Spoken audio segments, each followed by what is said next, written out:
ইসলাম আসলে কি আর এর উদ্দেশ্যটাই বাকি এই দুটো খুব বেসিক কিন্তু ভীষণ জরুরি প্রশ্নের উত্তরই আমরা খোঁজার চেষ্টা করব আজকের এই আলোচনায়। ইসলামের একেবারে মূল ধারণাগুলো নিয়ে কথা বলা যাক। তো এই পুরো ব্যাপারটা বুঝতে হলে আমাদের কয়েকটা ধাপে এগোতে হবে। প্রথমে আমরা জানব ইসলাম শব্দটার মানে কি, তারপর দেখব এর বিশ্বাসের ভিত্তিগুলো কি যেটাকে বলা হয় ঈমানের স্তম্ভ।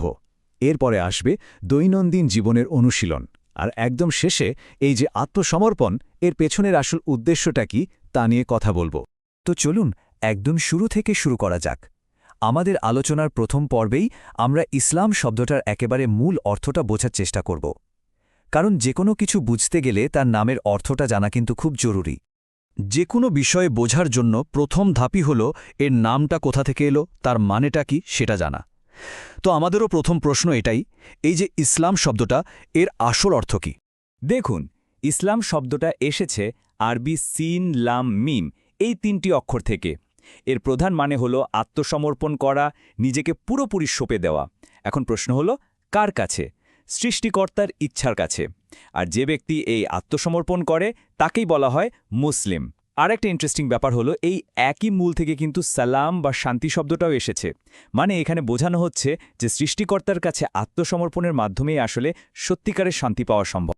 তাহলে সংজ্ঞা তো বোঝা গেল, কিন্তু এই জীবন ব্যবস্থার মূল ভিত্তিটা কি? এর বিশ্বাসগুলো কি? এটাকে বলা যেতে পারে এই সিস্টেমের সফটওয়্যার, অর্থাৎ ঈমানের ভিত্তি। চলুন এবার সেই দিকে নজর দেয়া যাক।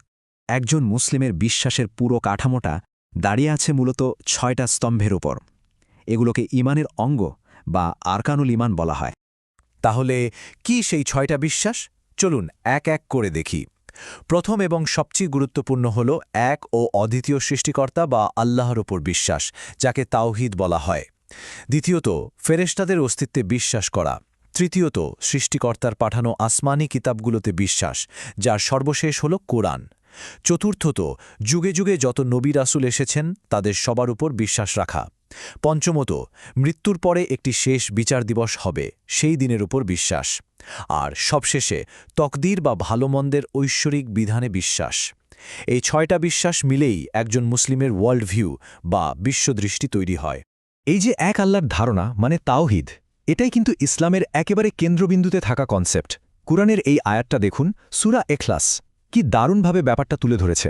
এখানে সৃষ্টিকর্তার একক, স্বয়ংসম্পূর্ণ এবং অতুলনীয় প্রকৃতির কথা খুব স্পষ্টভাবে বলা হয়েছে। আচ্ছা, বিশ্বাস তো গেল, কিন্তু শুধু বিশ্বাস থাকলেই তো হবে না, তাই না? সেই বিশ্বাসকে তো জীবনে কাজে পরিণত করতে হবে।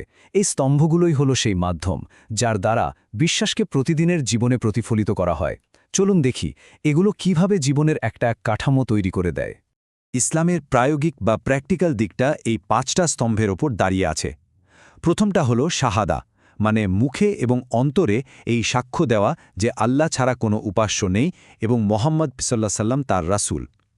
এরপর আসে সালাত, মানে দৈনিক 5 বেলা নামাজ। তৃতীয়টা হলো জাকাত, মানে ধনীদের সম্পদের একটা নির্দিষ্ট অংশ গরিবদের মধ্যে বিলিয়ে দেওয়া।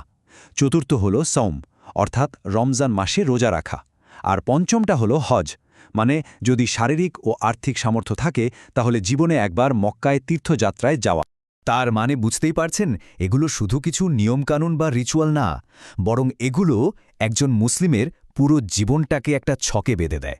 এর মাধ্যমে একদিকে যেমন সৃষ্টিকর্তার সাথে একটা ব্যক্তিগত সম্পর্ক তৈরি হয়, তেমনি বিশ্বজুড়ে ছড়িয়ে থাকা মুসলিম সম্প্রদায়ের সাথেও একটা গভীর সংযোগ গড়ে ওঠে। আচ্ছা, আমরা জানলাম ইসলাম কি, এর বিশ্বাস কি, এর অনুশীলনই বা কি, কিন্তু সবথেকে বড় প্রশ্নটা তো এখনও বাকি। কেন? এই সব কিছুর উদ্দেশ্যটা কি? কেন এই আত্মসমর্পণ? চলুন এবার এই কেনর উত্তর খোঁজা যাক। ইসলামিক দৃষ্টিকোণ থেকে দেখলে এই আত্মসমর্পণের লক্ষ্য কিন্তু দুটো, একটা এই জীবনের জন্য, আরেকটা পরকালের জন্য। এই দুনিয়াতে এর লক্ষ্য হল সৃষ্টিকর্তা দেওয়া নিয়মকানুন মেনে একটা শান্তিময় আর উদ্দেশ্যপূর্ণ জীবন কাটানো। আর পরকালে এর চূড়ান্ত লক্ষ্য হল মুক্তি বা নাজাত পেয়ে সৃষ্টিকর্তার সন্তুষ্টি অর্জন করা এবং জান্নাত বা স্বর্গে প্রবেশ করা। এখানে একটা খুব গুরুত্বপূর্ণ ব্যাপার আছে। এই আত্মসমর্পণ শব্দটা শুনলে অনেকের মনে হতে পারে এটা একটা নিষ্ক্রিয় বা পরাধীন ব্যাপার, কিন্তু ইসলামে এটাকে ঠিক তার উল্টো হিসেবে দেখা হয়।